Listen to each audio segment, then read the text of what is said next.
Hello everyone, welcome back. It has been several months since I have done a monthly favorites and fails video. I think January was the last time I uploaded one. And I always knew I was going to bring favorites and fails back. But when I started thinking about it, I started wondering, is that getting old? I've been doing favorites and fails now monthly, well, almost monthly, for I don't know, 3-4 years now. And I know a lot of other YouTubers do them as well. I'll be honest with you, they used to be a lot more popular than they seem to be now. So when I was thinking about bringing back favorites and fails, I thought about maybe changing it up a little bit. And instead of just taking all of the products that I loved that month, that I was going to actually try to narrow it down to maybe around 10 products that I really truly find myself reaching for over and over and over above all of the others throughout the month. Obviously, something that comes into play here is the fails. You will not be seeing any of the fails in this video.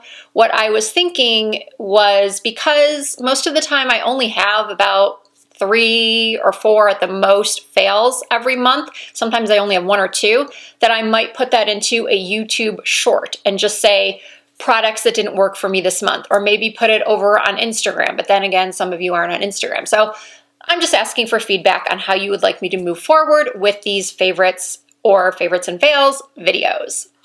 So why don't I start with my lips? You guys know I am a big fan of changing up my lip color and my blush. Those are 2 things that I find myself constantly buying. Now, if my lips look a little bit fuller than normal, it's not because I got lip injections again. I will never, ever get lip injections again. But the last time I went makeup shopping, I just decided on a whim to try this Too Faced Lip Injection Maximum Plump. I used to use the original Too Faced Lip Injection when it came in this tiny little tube. Does anybody remember it? It was kind of square, or was it round? All I remember is that it was really, really small and it really, really burned.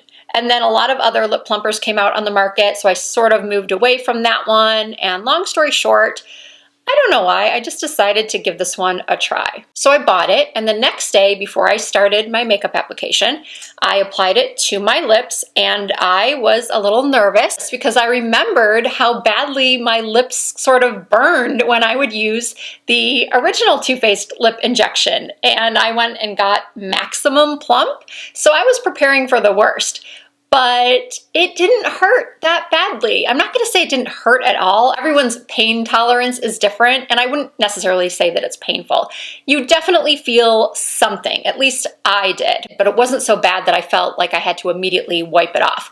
I let it do its magic, and I was just so shocked. After about 20 minutes, my lips did get a little bit red, but they didn't look irritated or anything like that. They just definitely had more color to them, and they truly looked so much fuller. I looked like I had gotten maybe a half a syringe of filler. So I've been really, really happy with this. I used it again today. I did the same thing, applied it before I started my makeup, and then when I got to the lip portion of my makeup application, I wiped it off and then put my lip products on. This has now been about, I want to say 5 hours. It's been 5 hours since I did that, and I still feel like my lips look pretty plump. So this is current obsession number 1. Current obsession number 2 is the actual lip color that I have on. And I have 2 shades of the same product, so I'm considering it the same product, product number 2. These are the new Maybelline Superstay Vinyl Inks. I purchased 2 shades and I love them both. The one I have on right now is called Cheeky, and my other favorite is this one called Peachy. If you have not tried these lip vinyls yet, I insist that you do. If you are looking for a long wearing lip color that does not make your lips feel extremely dry, that doesn't make your lips have that sort of cracked feel that a lot of long wear lipsticks give. These last through meals. I haven't gotten any marks on the side of my glass when I drink something. I cannot get enough of these. I really wish they would expand the color range. I think there's about 10 or so now. I probably should have looked before I started recording, but when I got mine, I bought mine online. I think these were the only 2 that really appealed to me based on the description of the shades. I might try like a brighter color for summer, but I would like something sort of in between these 2. The one I have on now, Cheeky, I don't know if you can tell, it has a little bit of a mauve undertone to it. And then Peachy has a little bit of a, well, slight peachiness to it. I would like to see if there is a true nude pink that's not too mauve and not too peach. I don't think there is one right now. If you happen to know that this product does come in that sort of shade and I'm just unaware of it, please tell me in the comments and I will immediately go out and purchase it. Moving on to product number 3, which is another lip product. If I'm not wearing one of these, I am wearing this lipstick from Dior. This is one of the new refillable Addict Shine lipsticks. This one is called Mimi Rose. I talked about it in my top 5 purchases from the Sephora savings event. I absolutely love everything about this lipstick, from the color to the feel to the shine to the fact that it's refillable to the packaging. This is one of my favorite lipsticks, I think, of all time. All right, now I'm moving on to blushes. I purchased way too many blushes in April. Well, let's be honest, I purchase way too many blushes all the time. And there are just so many that I love. I am just blush crazy. I was about to say blush obsessed, but I think I'm really overusing that word in this video because I'm probably going to put it in the title as well. But you know, sometimes the word just fits and I am obsessed with blush. But as I said earlier, I'm really trying to only include the top ones for this particular month. I sort of rotate my blushes. If I feel like I've ignored some of my favorites for a while, I will go back to them. But in April, I really stuck to just using one of these 2 that I'm going to show you now. Product number 4 is this palette from Violet Voss. It is called the Bubbly Blush Bellini. This contains 3 matte blushes and a highlighter. You can also use the highlighter shade Prosecco on your lids. Simply put, this is a fantastic blush palette for anyone who really likes a brighter blush and a long-lasting matte blush. I feel that this palette will work for all skin tones. If you're very fair, you will have to be careful because they are extremely pigmented. I went on a trip a couple of weeks ago, maybe 2 weeks ago, and this was the only blush palette that I took, the only powder blush that I took at all. The other blush that I took with me is the one I'm going to show you next, which is this cream blush from SheGlam. If you like Rare Beauty's Soft Pinch liquid blushes, you will also love these from SheGlam. They remind me so much of the Rare Beauty blushes. They are extremely pigmented and a tiny bit goes a long way. And I think these are only around $4. It is what I have on now. I actually layered this with the bright pink from the Violet Voss palette. I absolutely adore this combo. All right, we're halfway through. Let's talk eyeshadow palettes. You know, a part of me was hesitant to include some of these products in this video, even though they are factually the ones that I reach for the most.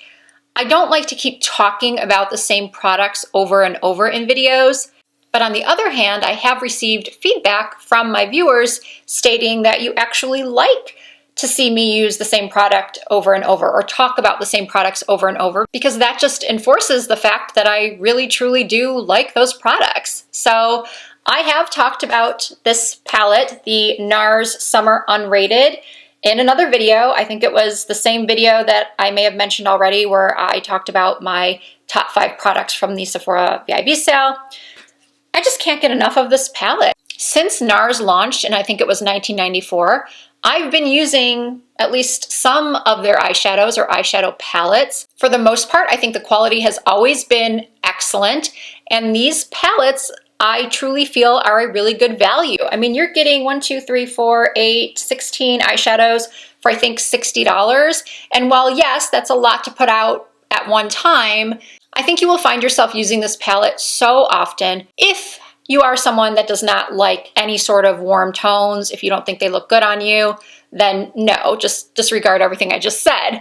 But if you are someone who likes to wear warm browns and soft golds and rose golds, then I highly recommend picking this up while it's available because it is limited edition for the summer. Up next is the Dior Backstage Concealer. This was not something that I purchased during the Sephora sale. I think I purchased this the month before and used it in my testing hot new makeup video.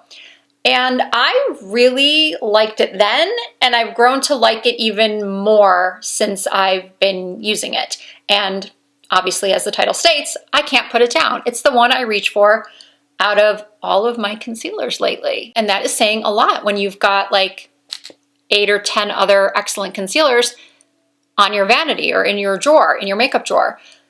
I was skeptical about this concealer because at the time that I purchased it, the reviews were sort of mixed. And I wasn't sure that I would like this brush applicator. But I really like everything about this, from the shade that I use, which I think is 2N. It's 2N. It's perfect. It's not too yellow. It's not too peach. It camouflages my dark circles perfectly. It's not too thick of a consistency where it feels heavy or starts to look heavy throughout the day. It doesn't settle too much into fine lines around the eyes. And I say too much because I don't want to say never, because I think all concealers settle to an extent in the fine lines, even if you powder. And that's a whole other subject. That's for another time. But I just want to choose my words carefully because I don't want anybody to go purchase this or any concealer any YouTuber recommends, especially if you're over 40 or pushing 50 like me and think that you're not going to have at least a little bit of creasing in the fine lines. And if you do throughout the day, even if you set with powder, just take your finger and sort of pat it away. Just sort of do this with your pinky finger, just really lightly. Back to this concealer. I'm really happy with it. I do not think that it has the most coverage ever, so if you have extremely dark circles, you may want to choose a different concealer or try using a corrector first and then use this concealer. I think it's great. Now, speaking of setting concealer, product number 8 is unfortunately, I think, still sold out. This is the Huda Beauty Cherry Blossom Powder. I have been raving about the Huda Beauty Easy Bake Powder on my channel, in my videos for several years now, ever since it came out. I always talk about how it is fragranced, so if you do not like fragrance, then you should not get this powder. This Cherry Blossom Powder is no different. It also has a fragrance to it. And it is a pink color, and it offers a beautiful brightness to the under eyes. I take a damp Beauty Blender sponge, dip it into the powder, and then apply it to my under eyes, and then quickly dust it away. I do not bake. I just apply it to get that brightness and to set my concealer, and then I quickly take a brush. I just happen to have a brush sitting here, and I just sort of whisk it away. If you cannot get your hands on this one, because like I said, I think it is still sold out, try this one from Jaclyn Cosmetics. This is the Brightening Pink Under Eye Powder. I don't know why the reviews for a lot of Jaclyn Hill's products are not good, because the ones that I have tried are pretty darn good. I like her concealer. I like this powder a lot. In fact, before I got the Cherry Blossom, I was using this one very happily. It's not quite as pink as the Cherry Blossom, but it's a beautiful powder. I think it really smooths the under eye. I think it also offers a great brightness to that area, and I'm pretty sure it's available at Ulta. I purchased mine at a Morphe store, but I think you can get this at Ulta as well. Okay, product number 9 is a hair product. So many of you have so kindly been commenting about how my hair has been looking lately. I do not have any extensions in. No clip-ins, no halo hair extension, no sew-ins, tape-ins, nothing. This is all my own hair. I've talked about my love for Olaplex products for many years on my channel. And recently I switched over to Kerastase, to the Chroma Absolute line. And I've really been loving that too. I think maybe my hair just needed a little bit of a change from the Olaplex, having used the Olaplex for so long, the shampoo and the conditioner and the oil. Today I actually used the purple shampoo, and then I used the Kerastase conditioner. Aside from switching up my shampoo and conditioner, I've also started using this newer product from Olaplex called number 9. It is the Nourishing Hair Serum. This product is so good. I use it before I blow dry my hair, and it offers heat protection, which I need because my hair is highlighted, and I use a hot blow dryer and a round brush, and then I go in with my Dyson Airwrap, so I definitely need that heat protection. It contains Olaplex's bond building technology. It's weightless, it's silicone free, and it protects your hair from pollution for 48 hours. Now, I have a feeling that some of my regular viewers are probably wondering what I think of the K18 that I recently got in the mail and the Kerastase gloss that I've mentioned in a couple videos as well. I only used the K18 one time, and I think you're supposed to use it like 4 days in a row, and I don't wash my hair more than like twice a week, so I haven't done that. I don't think I've given it enough of a chance to really give an opinion on it just yet. But as far as the Kerastase gloss goes, yes, so much yes. I use that about once a week. And if you don't know what I'm talking about, I will put a photo of it here, and I will also link it down below in the description box. Well, all of these products will be listed and linked there if you want to click on it and check out, more about the gloss. But basically what it is an in-shower glossing rinse that really smooths the hair and makes it really shiny. So the Olaplex number 9 is product favorite number 9, and no, I did not plan that. And lastly, I have to tell you about my current go-to fragrance. I absolutely adore this. It is the Clean Reserve Skin Scent. I know for a lot of you, the weather is only now getting a little bit warmer, but it's been warm here in Vegas, and I guess you could say spring-like since about March. And I feel like this is the perfect fragrance for spring and summer. I spray this and I smell like I just stepped out of the shower, where perhaps I used this incredibly soft and beautiful floral body wash. Obviously, fragrance is a very personal thing, and I've read the reviews on Sephora.com. Some people are like me and they absolutely adore it, and then others cannot stand it. I also read that for some people it's not very long lasting, but it happens to last a decent amount of time on me. And I'm really, really happy that I purchased it with my perfume sampler that I got during the Sephora sale, the little gift certificate that you get with the sampler to go and purchase a full size of a perfume in the sampler, and I highly recommend it. All right, Risa Does Makeup family, those are the 10 products that I could not put down in April. As always, if you did enjoy this video, please give it a thumbs up. Once again, let me know in the comments if you like this format or if you think I should go back to a traditional monthly favorites and fails type of video. I'd love to hear your thoughts. If you would like to see more content from me, you can also find me on Instagram and on TikTok under the same username, Risa Does Makeup. And if you're not already subscribed to my channel, please hit that subscribe button and join the Risa Does Makeup family. We would love to have you. Thank you all so much for watching, and I hope to see you in my next video.